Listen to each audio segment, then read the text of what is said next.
Good morning class. विश्व के भूगोल में हम लोग कल क्या किए थे? यूरोप किया था। आकार के आधार पर जो महाद्वीप हैं उसमें यूरोप के बाद ऑस्ट्रेलिया आता है। तो आज हम लोग ऑस्ट्रेलिया का अध्ययन करेंगे।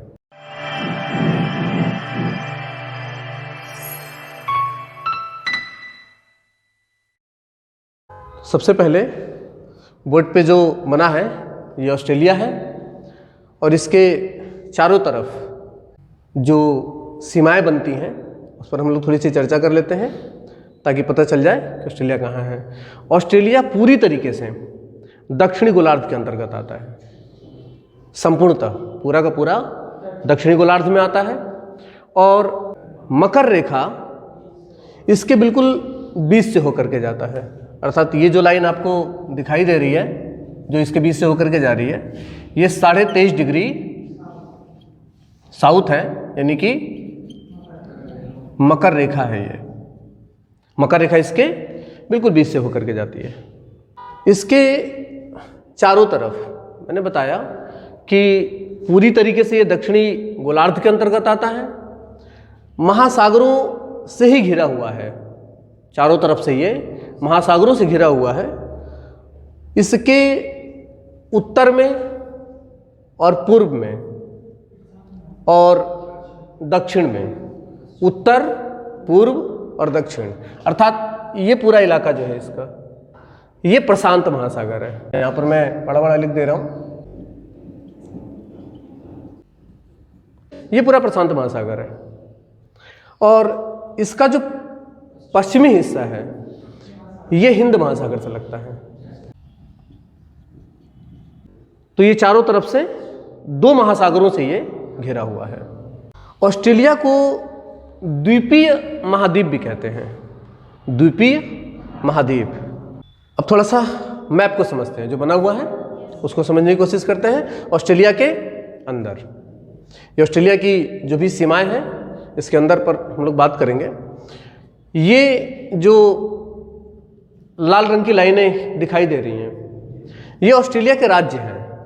ऑस्ट्रेलिया के राज्यों को इसी तरीके से दिखाया गया है, जिसमें जो महत्वपूर्ण राज्य हैं वो इसके पूर्वी क्षेत्र में हैं, जैसे कि क्वींसलैंड, न्यू साउथ वेल्स और विक्टोरिया। ये इसके ज़्यादा महत्वपूर्ण जो राज्य हैं जहाँ पर आबादी निवास करती है वो ये हैं। ऑस्ट्रेलिया के जो भी महत्वपूर्ण शहर हैं वो सारे इसके पूर्वी तट पर हैं। सभी महत्वपूर्ण शहर पूर्वी तट पर हैं। जैसे कि आप यहाँ से शुरू करेंगे, यहाँ पर एक प्रमुख शहर है, नाम है एडिलेड। क्रिकेट देखते होंगे आप लोग, क्रिकेट के बहुत सारे स्टेडियम हैं। ज़्यादातर जो भी शहर आप इसमें देख रहे होंगे लगभग सभी शहरों में यहाँ पर क्रिकेट के स्टेडियम मिलेंगे, जैसे कि एडिलेड में भी, यहाँ पर भी है। तो ये यहाँ पर है।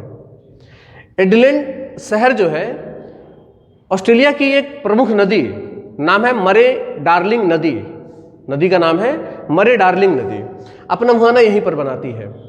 वो ये जो ग्रीन कलर में दिखाई दे रहा है ये ऑस्ट्रेलिया का जो सबसे लंबी पर्वत श्रृंखला है और विश्व की चौथी सबसे लंबी पर्वत श्रृंखला, नाम है ग्रेट डिवाइडिंग रेंज। इसी ग्रेट डिवाइडिंग रेंज से एक नदी निकलती है और इस तरीके से प्रवाहित होते हुए और आकर के एडिलेड में अपना मुहाना बनाती है। ठीक है। और इसी ग्रेट डिवाइडिंग रेंज से ही एक और नदी निकलती है और आकर के इसमें मिलती है। तो ये मुख्यतः दो प्रमुख धाराएं बनती हैं। इसमें जो नीचे वाली है इसको हम कहते हैं मरे, इसका नाम है मरे। और जो ऊपर वाली धारा है इसको हम कहते हैं डार्लिंग। और इस तरीके से ऑस्ट्रेलिया की प्रमुख नदी नाम हो जाता है मरे डार्लिंग नदी।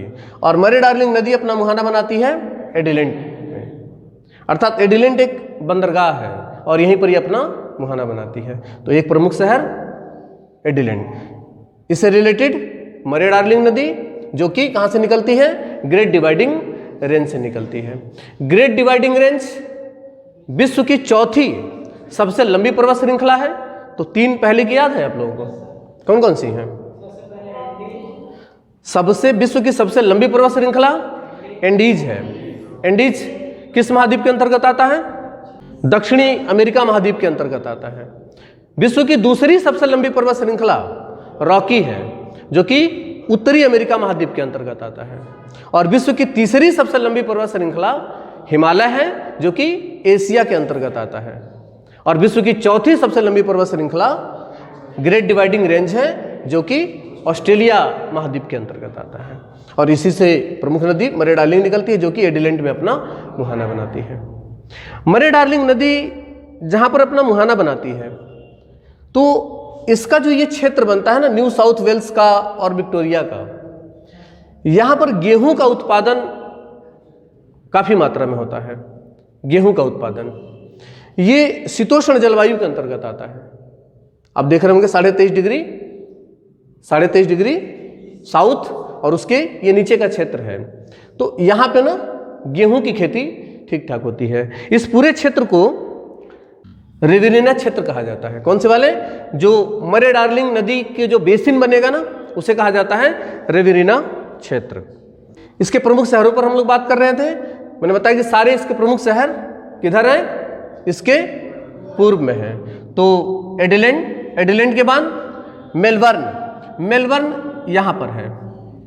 मेलबर्न के बाद कैनबरा इसकी राजधानी है। ऑस्ट्रेलिया की राजधानी कैनबरा कहां पर है? यहां है, ये भी इसके पूर्व में ही है। इसके बाद सिडनी इसका एक प्रमुख शहर। इसके बाद न्यूकैसल, गोल्ड कोस्ट और विस्डेन, ये सभी इसके वे शहर हैं जिसमें सबसे ज्यादा आबादी है। अर्थात आबादी वाले सभी शहर इसके कहां पर है? इसके पूर्वी तट पर है। इसके पीछे कारण है, इसके पीछे एक प्रमुख कारण है कि इसके जो भी प्रमुख शहर, क्योंकि ऑस्ट्रेलिया में इस पर्वत के बाद ये पूरा का पूरा क्षेत्र जो है ना, इसके दक्षिणी भाग जो है, ये पूरा मरुस्थल है, लोग नहीं रहते हैं यहाँ पे। ठीक है, या तो रिसर्च के काम में आता है, या खाने यहाँ पर पाई जाती हैं, खनिज निकालने वाली जो खाने होती हैं वो यहाँ पर हैं। तो उसी से रिलेटेड जो लोग हैं वहाँ पर रहते हैं, बाकी यहाँ पर कुछ रहने लायक नहीं है। आबादी सभी की सभी यही हो। तो ऑस्ट्रेलिया घूमने जाएंगे तो वो यहाँ पर आते हैं। ऑस्ट्रेलिया से पूर्व में यहाँ पर एक द्वीप है, ठीक है ना, यहाँ पर एक द्वीप है। अब इसमें तो संभव नहीं है, वैसे हल्का सा अगर हम यहाँ पर बना लें तो वो यहाँ बनेगा, और इसका नाम है ग्रेट बैरियर रीफ। ये समुद्र में है। ये मूंगा चट्टानों से बना हुआ है। जैसे कि लक्षद्वीप, भारत का लक्षद्वीप किस प्रकार का द्वीप है? मूंगा चट्टानों से बना हुआ एक द्वीप है। उसी प्रकार का ग्रेट बैरियर रीफ जो है, ये भी मूंगा चट्टानों से बना हुआ एक द्वीप होता है। द्वीप की जो निर्माण होता है कई प्रकार से होता है, पता होगा। ज्वालामुखी की प्रक्रिया से भी द्वीप का निर्माण हो जाता है, या समुद्र का जो सतह है, निचला जो तल है जिसे नितल कहा जाता है, वो भी जब ऊपर की तरफ उठा हुआ होता है, जिसका ऊपरी भाग सतह से ऊपर आ जाता है, तो उसे भी द्वीप कहा जाता है। इसके अलावा मूंगा या प्रवाल द्वीप कहा जाता है, कोरल द्वीप कहा जाता है, सब एक ही नाम होता है। मूंगा एक जीव होता है। मूंगा जो होता है एक प्रकार का जीव होता है। ये कैसे बनते हैं यहाँ पे देख लेते हैं। ये समुद्र का ऊपरी तल है, नीचे वाले को नितल कहा जाता है। तो समुद्र में एक जीव पाया जाता है जिसे कहते हैं मूंगा। मूंगा थोड़ा यहाँ पर मैं बड़ा करके बना दे रहा हूँ, वो आकार कुछ इस तरह का होता है मूंगे का। और ऊपर की जो परत होती है ना, ये कैल्शियम कार्बोनेट की बनी हुई होती है। मूंगे की ऊपरी परत जो होती है वो कैल्शियम कार्बोनेट की बनी होती है। जैसे घोंघा होता है ना, उसकी परत जो होती है वो भी कैल्शियम कार्बोनेट की होती है। चूना होता है, ठीक है ना। तो और इसके अंदर एक तरल पदार्थ पाया जाता है मूंगे के अंदर, और मूंगे का जो खाद्य पदार्थ होता है वो मूंगा ही होता है। अर्थात एक मूंगा जब मर जाता है तो इसके ऊपर एक और दूसरा मूंगा, और इसके अंदर जो तरल है वही उसी पर वो जिंदा रहता है। और चूंकि कैल्शियम कार्बोनेट है तो इसको चिपका लेता है। और ये प्रक्रिया लाखों सालों से चली आ रही है, समुद्रों में लाखों सालों से ये चली आ रही है। और इस वजह से हो क्या जाता है कि इस तरीके से यहाँ पे ना एक बनता चला जाता है। लाखों करोड़ों अरबों मूंगे आपस में मिल करके इस तरीके से एक चट्टान बना देते हैं, और वही चट्टान जब सतह के ऊपर निकल जाता है तो एक द्वीप का निर्माण कर देता है। इस तरीके से जो द्वीप बनते हैं उसे मूंगा द्वीप, प्रवाल द्वीप या कोरल द्वीप कहा जाता है। कई सारे इसके उदाहरण हैं। भारत के आसपास अगर देखें तो लक्षद्वीप इसका उदाहरण है, और ऑस्ट्रेलिया में अगर हम देखें तो ग्रेट बैरियर रीफ जो है इसी का उदाहरण है। तो अगर इसका आकार, जो ये आकार ऊपर की तरफ उठ रहा है ना, इसका आकार अगर ये गोल हो जा रहा है तो ये द्वीप कहलाएगा, कोरल द्वीप कहलाएगा या मूंगा द्वीप कहलाएगा। लेकिन कई बार इसका आकार एक समुद्र में दीवार नुमा हो जाता है, दीवार नुमा, और दीवार नुमा होने की वजह से इसे हम प्रवाल भित्ति कहते हैं। अगर यह आकार दीवार नुमा हो गया है तो इसे बोला जाएगा प्रवाल भित्ति। भित्ति मतलब दीवार होता है, जानते होंगे आप लोग, प्रवाल भित्ति इसे कहा जाता है। तो मुख्यतः ग्रेट बैरियर रीफ जो है ये एक प्रकार का प्रवाल भित्ति है, क्योंकि ये आकार में ऐसे लंबा लंबा है, और ये ऑस्ट्रेलिया के पूर्वी तट को सुरक्षित रखता है, क्योंकि ये समुद्र है, प्रशांत महासागर, और प्रशांत महासागर से जब भी लहरें आएंगी तो वो इस तट को बचा लेगा। कौन? Great barrier reef. Great barrier reef जो है, और यही कारण है कि जो भी इसकी आबादी है वो यहाँ पर निवास कर रही है। इसके अलावा दूसरा प्रमुख कारण यह है कि जब मानसून आता है तो ऑस्ट्रेलिया में मानसून प्रशांत महासागर की तरफ से आता है, इधर से आता है। हम लोग जब विश्व की जलवायु पढ़ेंगे ना तो उसमें इन सब चीज़ों पर चर्चा करेंगे कि किस कॉन्टिनेंट्स में जो जलवायु है किधर से एंट्री कर रही है, तो उसमें ज़्यादा बेहतर तरीके से हम लोग उसको समझेंगे। फिलहाल यहाँ पर आप इतना जान लीजिए कि ऑस्ट्रेलिया में जो मानसून आता है वो प्रशांत महासागर में से आता है, और प्रशांत महासागर में पूरब से पश्चिम की ओर आता है, पूरब से पश्चिम की ओर इसका मानसून का प्रवाह होता है। और इसके शुरू में ही ग्रेट डिवाइडिंग रेंज है, तो ग्रेट डिवाइडिंग रेंज मानसून को रोक देता है, और जो भी वर्षा हो रहा है वो कहाँ होगा? इस तट पर होगा, किनारे किनारे पर होगा, और इसके बाद पूरा का पूरा ऑस्ट्रेलिया वर्षा से वंचित रह जाता है। और यही कारण है कि ऑस्ट्रेलिया का पूरा पश्चिमी हिस्सा, ग्रेट डिवाइडिंग रेंज के बाद का पूरा हिस्सा ये मरुस्थल हो जाता है, मरुस्थली हो जाता है, यहाँ पर वर्षा नहीं होता है। मैंने बताया यहाँ पर थोड़ा बहुत गेहूं हो रहा है क्योंकि यहाँ पर नदी प्रवाहित हो रही है, ठीक है ना, इस वजह से ये क्षेत्र जो है थोड़ा सा सही हो जाता है। इसके अलावा ये क्षेत्र जो दिखाई दे रहा है ये, इसे दक्षिणी ऑस्ट्रेलिया कहते हैं। दक्षिणी ऑस्ट्रेलिया में ये जो ग्रीन कलर का पॉइंट दिखाई दे रहा है ये एक झील है। अब मैं इसे मिटा सकता हूँ और इसे मिटा सकते हूँ। ये एक झील है, नाम है आयर झील, और आयर झील के आसपास का जो क्षेत्र है ना, आयर झील भी वैसी है, कीपनुमा, अर्थात ये बिल्कुल गहरा स्थान है, और इसके धीरे धीरे ऊंचाई इसकी बढ़ती जाएगी। ये बिल्कुल गहराई में है, और ये जैसे जैसे इसके दूर होते जाएंगे वैसे वैसे इसकी गहराई बढ़ती जाएगी। अर्थात ये हिस्सा जो है ना पूरा, ये नीचे है, और उसके सबसे गहराई वाला स्थान, ऑस्ट्रेलिया का सबसे गहरा स्थान भी ये बन सकता है। ऑस्ट्रेलिया का सबसे गहरा स्थान आयर झील, और इसके आसपास का जो क्षेत्र है वो थोड़ा सा ढलान पे होगा। इसको डाउन्स कहते हैं, इसको यहाँ पे डाउन्स कहते हैं। और यही कारण है कि ऑस्ट्रेलिया में शीतोष्ण घास के मैदान को डाउन्स कहा जाता है। ऑस्ट्रेलिया में शीतोष्ण घास के मैदान कहाँ पर पाए जाएंगे? इस क्षेत्र में पाया जाता है, आयर झील के आसपास का जो क्षेत्र है। और ऑस्ट्रेलिया में इसको क्या बोला जा रहा है? डाउन्स कहा जा रहा है। ऑस्ट्रेलिया में इसे डाउन्स कहते हैं। क्लियर? याद रहेगा, यह है डाउन्स। इसके अलावा ये एक प्रायद्वीप के जैसा दिखाई दे रहा है। ये वाला जो हिस्सा है एक प्रायद्वीप जैसा दिखाई दे रहा है, इसको बोलते हैं केप यार्ड का प्रायद्वीप। केप यार्ड प्रायद्वीप। केप यार्ड प्रायद्वीप पर एक प्रमुख खान पाया जाता है, नाम है वाइपाकी खान। वाइपाकी खान जो है ये मुख्यतः बॉक्साइट के लिए प्रसिद्ध है। बॉक्साइट का एक प्रमुख स्थान और बनता है ऑस्ट्रेलिया में, अर्नाहम लैंड। ये भी बॉक्साइट के लिए प्रसिद्ध है। खनिजों पर आ रहे हैं हम लोग, पर्वत, नदियां, झील, लगभग सारी चीजें ऑस्ट्रेलिया में हम लोग कवर कर रहे हैं। सामान्य से परिचय में लगभग सारी चीज़ आ जाएंगी और ये पूरा भी हो जाएगा। उसके बाद ऑस्ट्रेलिया में हम लोग अलग से नदियाँ नहीं करेंगे क्योंकि एक ही नदी प्रमुख है। जो भी इसमें महत्वपूर्ण था मैंने करा दिया है कि मरे डार्लिंग नदी 2 धाराओं से मिलकर के बनती है, ग्रेट डिवाइडिंग रेंज से निकलती है और कहाँ पर आकर के एडिलेंट में अपना मुहाना बनाती है। इसके क्षेत्र को क्या बोला जाता है? रिवेरिना क्षेत्र कहा जाता है और ये गेहूं उत्पादन करने वाला प्रमुख क्षेत्र है। नदी में इतना पर्याप्त है। ऑस्ट्रेलिया में प्रमुख पर्वत एक ही है, great dividing range. Great dividing range Australia के पूर्वी भाग में स्थित है। अच्छा, ग्रेट डिवाइडिंग रेंज की सबसे ऊंची चोटी या ऑस्ट्रेलिया की सबसे ऊंची चोटी कहा जा सकता है। ऑस्ट्रेलिया की सबसे ऊंची चोटी कौन सी है? माउंट कोसिस्को। माउंट कोसिस्को जो है ये ग्रेट डिवाइडिंग रेंज की और ऑस्ट्रेलिया की सबसे ऊंची चोटी है। कहां पर है? देखिए बिल्कुल इसके इस छोर पर है। ग्रेट डिवाइडिंग रेंज के दक्षिणी छोर पर स्थित है माउंट कोसिस्को।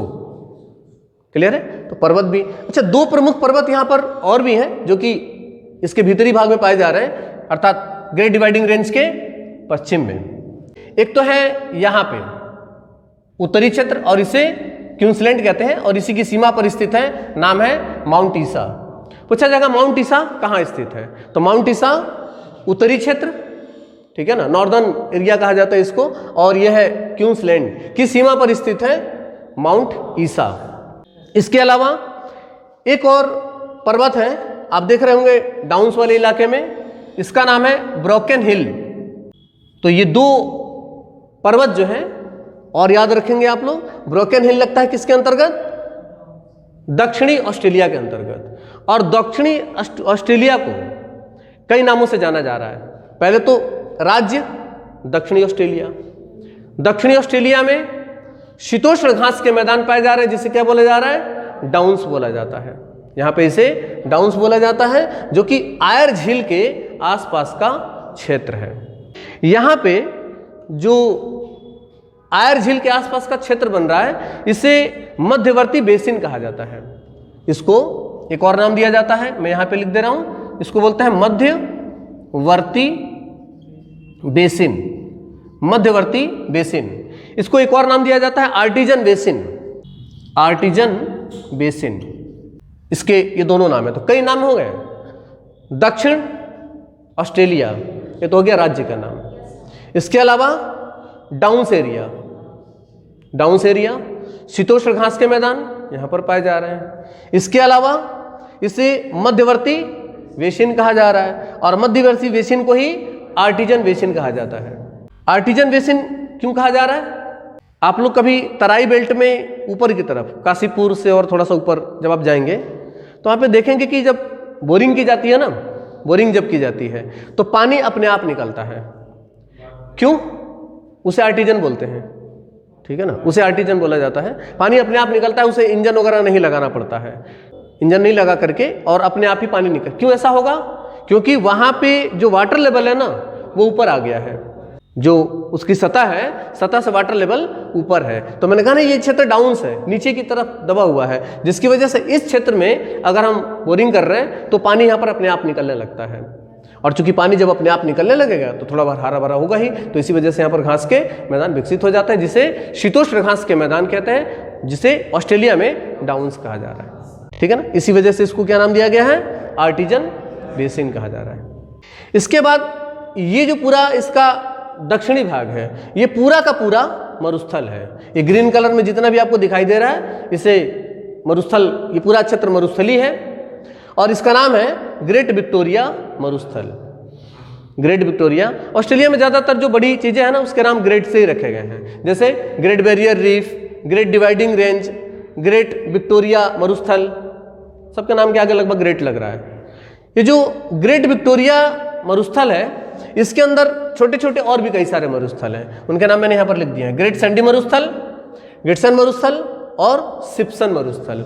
ये ग्रेट सैंडी मरुस्थल, गिटसन मरुस्थल और सिप्सन मरुस्थल, ये ग्रेट विक्टोरिया मरुस्थल के अंदर है। ग्रेट विक्टोरिया मरुस्थल कई छोटे छोटे मरुस्थलों से मिलकर के बना हुआ है, जो कि ये है। ऑस्ट्रेलिया का एकमात्र शहर, सिर्फ एक शहर इसके दक्षिण में है, नाम है पर्थ। ऑस्ट्रेलिया का एकमात्र शहर पर्थ जो है वो इसके दक्षिण में है। ग्रेट विक्टोरिया मरुस्थल में ये दो प्रमुख स्थान आपको दिखाई दे रहे होंगे, एक है कालगुरली और दूसरा है कालगार्डी, दूसरा है कालगार्डी। ये दोनों खनिज बहुल क्षेत्र हैं, अर्थात यहाँ से खनिज प्राप्त किए जाते हैं और दोनों जगहों से जो खनिज प्राप्त होता है वह है सोना।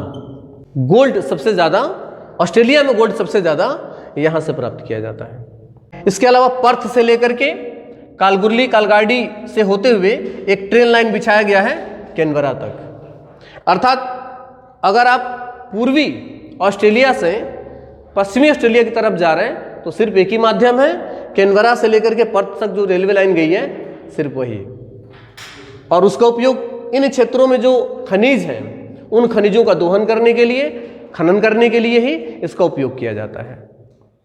समझ पा रहे हैं आप इसे? तो प्रमुख खनिज वाले जो क्षेत्र हैं उसमें थोड़ा सा एक बार गौर कर लीजिए फिर से।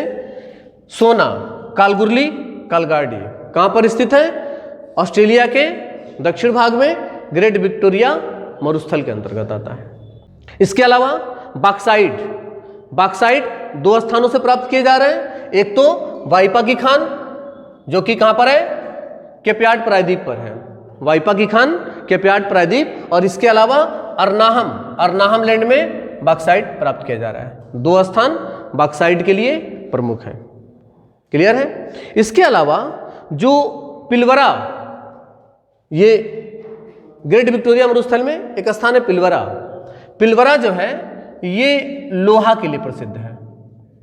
पिलवरा में लोहा प्राप्त किया जाता है, खनिज भी करा रहे हैं ऑस्ट्रेलिया के साथ में, ठीक है ना, यहाँ से लोहा प्राप्त किया जाता है।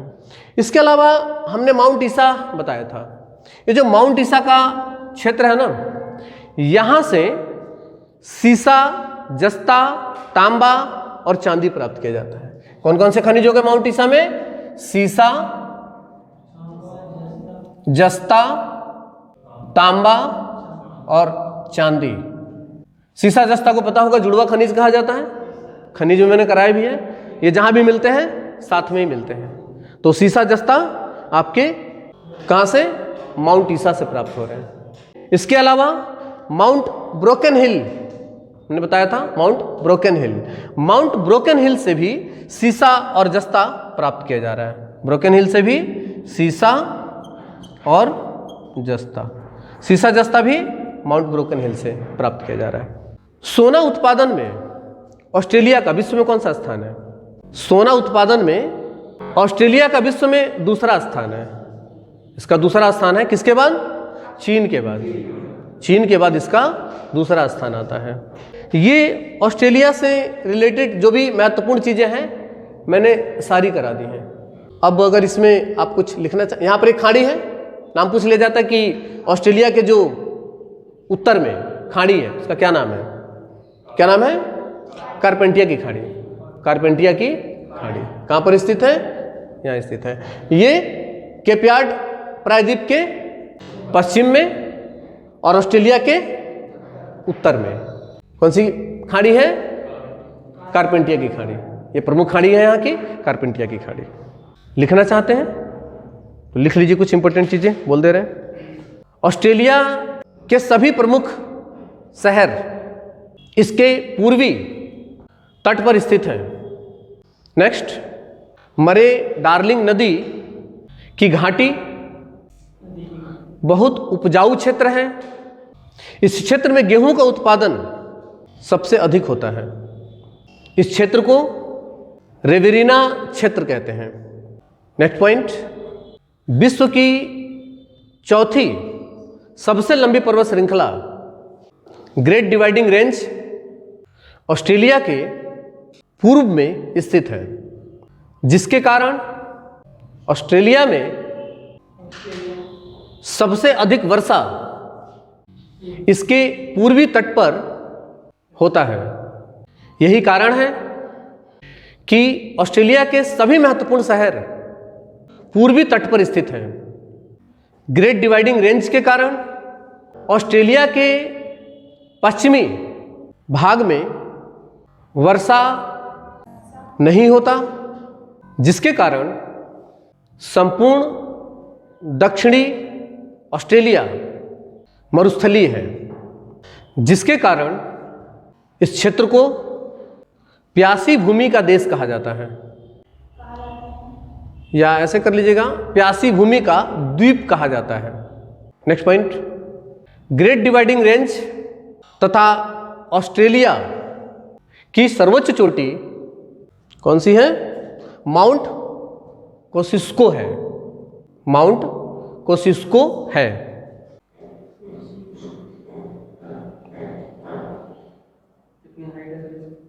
कोसिस्को की हाइट 2228 मीटर है।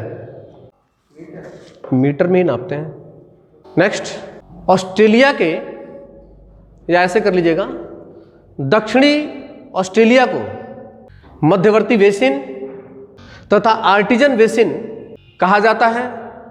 इस क्षेत्र में उत्सृप्त कूप, उत्सृप्त मैं यहां लिख दे रहा हूं उत्सृप्त, ये वही आर्टिजन जो कूप होता है ना, बोरिंग, उसी को बोलते हैं उत्सृप्त, मतलब अपने आप जिससे पानी निकलता है उसको बोलते हैं उत्सृप्त कूप। उत्सृप्त कूप पाए जाते हैं। इसी क्षेत्र में आयर झील स्थित है। आयर झील स्थित है जो कि ऑस्ट्रेलिया का सबसे गहरा भाग है। इसके आसपास के क्षेत्र को डाउन्सलैंड कहते हैं। नेक्स्ट, ऑस्ट्रेलिया में न्यू साउथ वेल्स, विक्टोरिया तथा दक्षिणी ऑस्ट्रेलिया में शीतोष्ण जलवायु, ब्रैकेट में लिख लीजिएगा प्रेयरी जलवायु, प्रेयरी जलवायु पाई जाती है, जिसे ऑस्ट्रेलिया में डाउन्स कहते हैं। एक नोट में ना आप लोग, तो जो भी शीतोष्ण घास के मैदान है ना विश्व के, उनको एक ही जगह आप लोग कहीं नोट कर लीजिए, नोट में करके डाल दीजिए। शीतोष्ण घास के मैदान अलग अलग पूछे जाते हैं, तो नोट में शीतोष्ण घास के मैदान बना लीजिए। कहाँ पर शीतोष्ण घास के मैदान को क्या बोलते हैं, ये एक बार में ही आपको पता होना चाहिए। तो एक तो प्रेयरी जलवायु, यूएसए और कनाडा, यूएसए और कनाडा, इसे प्रेयरी कहा जाता है। किसे? शीतोष्ण घास के मैदान को। उत्तरी अमेरिका में, उत्तरी अमेरिका में जो कनाडा वाला इलाका है ना, फिंगर लेक वाला इलाका, मैंने बताया था आप लोगों को, मक्का वहाँ पर बहुत ज़्यादा होता है, तो वहाँ पर उसे प्रेयरी कहा जाता है, और वहीं से इसका जलवायु का नाम भी प्रेयरी जलवायु पड़ा हुआ है। ठीक है ना। दक्षिण अमेरिका में अर्जेंटीना के अंतर्गत आता है। अर्जेंटीना में इसे पंपास, अर्जेंटीना में इसे कहा जाता है पंपास। इसके अलावा दक्षिणी अफ्रीका में भी शीतोष्ण घास के मैदान पाए जाते हैं। दक्षिण अफ्रीका में शीतोष्ण घास के मैदान को बेल्ट्स बोलते हैं। इसके बाद और मैप में हम देखेंगे तो आ जाएगा ऑस्ट्रेलिया, ऑस्ट्रेलिया, और ऑस्ट्रेलिया में क्या बोला जाता है अभी बताया मैंने, डाउन्स। और ऑस्ट्रेलिया के ठीक नीचे ये देखिए न्यूजीलैंड है, न्यूजीलैंड, तो यहां पर भी शीतोष्ण घास के मैदान ही पाए जाएंगे। यहां पे अर्थात न्यूजीलैंड में शीतोष्ण घास के मैदान को कैंटरबरी बोलते हैं। यूरोप में यूक्रेन, यूक्रेन में भी गेहूं बहुत होता है। गेहूं एक शीतोष्ण कटिबंधीय जलवायु का पौधा होता है। मैंने जब फसलें कराई थी तो उसमें कराया होगा, तो जहां पर भी शीतोष्ण कटिबंधीय जलवायु होगा वहां पर गेहूं बहुत ज्यादा होगा, जैसे कि अमेरिका, समझ रहे हैं। जैसे मक्का भी देखिए गेहूं के साथ लगता है, तो शीतोष्ण कटिबंधीय जलवायु का पौधा है मक्का भी, तो यहाँ पर भी गेहूं। और यूक्रेन में भी गेहूं बहुत ज़्यादा होता है। ये वही यूक्रेन है जिसके लंका लगा दी है रसिया ने अभी हाल फिलहाल में। तो यूक्रेन में इसे स्टेपी बोलते हैं। और एक और देश इसके आसपास है हंगरी, नाम सुना होगा आप लोगों ने, हंगरी, तो हंगरी में इसे पुस्टाज बोलते हैं। ये सभी शीतोष्ण घास के मैदान हैं। अलग अलग देशों में इसे अलग अलग नाम से जाना जाता है, ये मैंने लिखवा दिया। बाकी जो उष्ण कटिबंधीय घास के मैदान है सवाना वाले, ये ज़्यादातर आपका दक्षिण अमेरिका जो है ना वहाँ से पूछा जाता है, दक्षिण अमेरिका। क्योंकि अफ्रीका में तो ये सवाना है अफ्रीका में, दक्षिण अमेरिका में वेनेजुएला में अलग हो जाता है, लानोस नाम दिया गया था। और उसके नीचे दक्षिणी ब्राजील में उष्णकटिबंधीय जो घास के मैदान है गर्मी वाले, उसको क्या नाम दिया गया था? कैंपोस, ठीक है ना, तो कैंपोस। और बाकी बीच वाला जो ब्राजील है वहां पर उसे सवाना ही बोलते हैं, सेल्वास जिसे कहा जाता है वहां पे। तो ये जो अलग अलग नाम है ना, शीतोष्ण कटिबंधीय घास के मैदान और उष्ण कटिबंधीय घास के मैदान, ये अलग अलग जगहों पे अलग अलग नामों से होते हैं और सवाल खूब बनते हैं परीक्षाओं में यहाँ से, ठीक है ना, क्योंकि अलग अलग जगहों पे एक ही चीज को अलग अलग नाम से जाना जा रहा है, तो यहाँ से सवाल बनने की संभावना खूब ठीक ठाक होती है। तो शीतोष्ण वालों को मैंने तो एक ही बार लिखवा दिया है, इसी में से आपका बन जाएगा। इसके अलावा ऑस्ट्रेलिया में खनिज जो भी हैं, मैप में मैंने बना ही दिया है, फैला हुआ भी है, थोड़ा सा एक ही बार इसको फिर से लिख लेते हैं। तो ऑस्ट्रेलिया के खनिज, ऐसी हेडिंग बना लीजिए, ऑस्ट्रेलिया के खनिज। आप मैप में देख के लिखें तो ज़्यादा बेहतर लगेगा। यहाँ से शुरू करिए, खनिज और स्थान, या स्थान या खनिज ऐसे करके बना सकते हैं। तो सबसे पहले लिखते जाइए, हम बोलते जा रहे हैं, कालगुरली कालगार्डी, कालगुरली कालगार्डी खनिज में लिख लीजिए क्या? सोना। अब चूंकि गोल्ड पर बात हो रही है तो एक इंपॉर्टेंट क्वेश्चन ये बन जाएगा ना, क्योंकि विश्व में सोना उत्पादन में इसका दूसरा स्थान है। नोट में करके लिख लीजिए कि ऑस्ट्रेलिया का सोना उत्पादन में विश्व में चीन के बाद दूसरा स्थान है। हो गया। दूसरे स्थान में लिखिए वाइपाकी खान और अर्नाहम लैंड, किसके लिए? बॉक्साइट के लिए। यहाँ पर बॉक्साइट पाया जाता है सबसे ज़्यादा, तो ये हो गया आपका बॉक्साइट। अच्छा, बॉक्साइट उत्पादन में भी ऑस्ट्रेलिया का विश्व में दूसरा स्थान ही है चीन के बाद, ये भी नोट कर लीजिए आप लोग। यहाँ पर वाइपाकी खान आया है, वाइपाकी खान से एक चीज़ और जान लीजिए, वाइपाकी खान है कहाँ पे, तो ये भी पूछा जा सकता है, तो इसे लिख लीजिए। वाइपाकी खान केपयार्ड प्रायद्वीप पर स्थित है।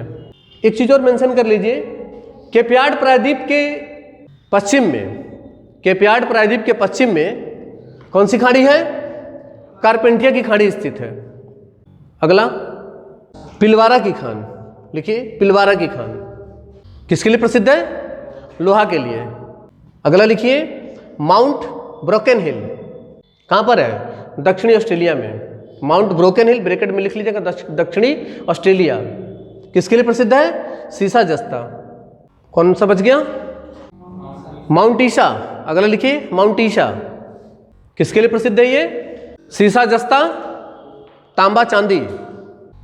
अगले पॉइंट में पर्थ के बारे में लिख सकते हैं कि ऑस्ट्रेलिया का एकमात्र प्रमुख शहर, नेक्स्ट पॉइंट में लिखिए कि ऑस्ट्रेलिया का एकमात्र प्रमुख शहर पर्थ ऑस्ट्रेलिया के दक्षिणी तट पर स्थित है।